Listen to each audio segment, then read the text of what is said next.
ராதே கிருஷ்ணா. நான் பழனியிலிருந்து பிரவிதா பேசுகிறேன். நான் கோவை புவனேஸ்வரி மேடமிடம் நாராயணியம் கற்றுக்கொள்கிறேன். மேடம் ஸ்லோகங்களை தெளிவான உச்சரிப்புடனும் அர்த்தங்களையும் கற்றுத்தருகிறார்கள். இவரிடம் கற்றுக்கொள்வதில் மகிழ்ச்சி அடைகிறேன். இப்பொழுது நாராயணியம் பாராயணம் செய்கிறேன். தசகம் 21, பூகண்டங்களில் பகவத் ஆராதனை. ராகம் மோக்ஷாப்தி.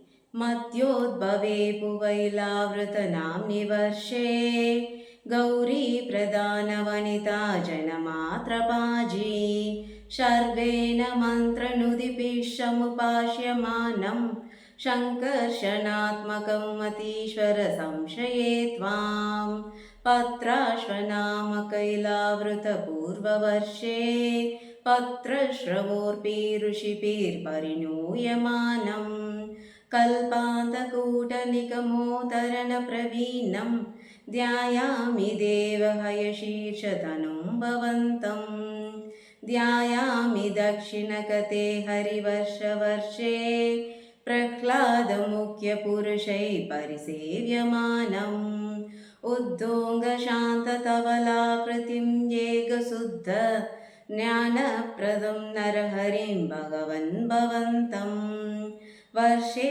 प्रदिशि ललितात्मनि केतुमाले लीलाविशेषललितस्मितशोभनाङ्गं लक्ष्म्या प्रजापतिसुदैशनिषेव्यमानं तस्या प्रियाय तृतुकामतनुं भजे त्वां रम्ये पुदिशि खलु रम्यकनाम्नि वर्षे तत्वर्षनाथमधुवर्य सपर्यमानं भक्तैकवक्षलं ममस्तरकृतुशुभान्तं मध्याकृतिं भुवननाथ भजे भवन्तं वर्षे हिरण्मयसमाश्रयं मौतराहम् आशीनं मत्तृत्रिदिकर्मडकामरागम् शंसेवते पितृघ्नप्रभ्रोर्यमायं तं त्वां भजामि भगवन् परिचिन्मयात्मन्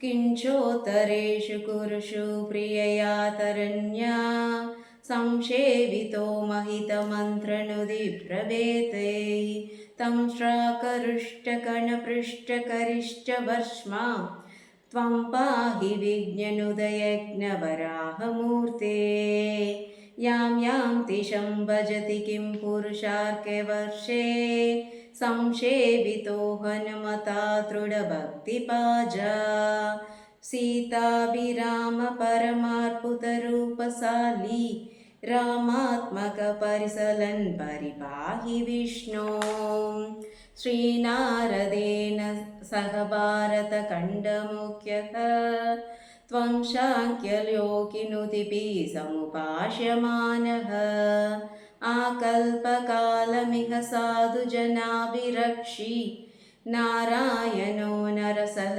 परिपाहि भूमन् प्लोक्षेर्करूपमतिसाल्मलइन्दुरूपं द्वीपे भजन्ति कुशनामनिवग्निरूपं क्लौक्षेम्पुरूपमतवायुमयज्ञसाके त्वां ब्रह्मरूपमयि पुष्करनाम्नि लोकाः शर्वैतृवादिपिरडुप्रकरैक्ररैश्च पुच्छादिकेष्ववयवेष्वपि कल्प्यमानैः त्वं शिंशुमारबभुषा महतामुपास्यः सन्त्याश्रुति नरकं मम सिन्धुसायिन् पादालमूलपुविशेषतनुं भवन्तं लोलैककुण्डलविराजिषहस्रशीर्षं नीलाम्बरं धृतहलं भुजाङ्गनाभि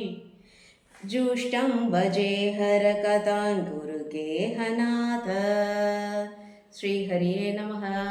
नारायण अखिल गुरु भगवन् नमस्ते। नमस्ते सर्वत्र गोविन्दनाम सङ्कीर्तनं गोविन्द गोविन्द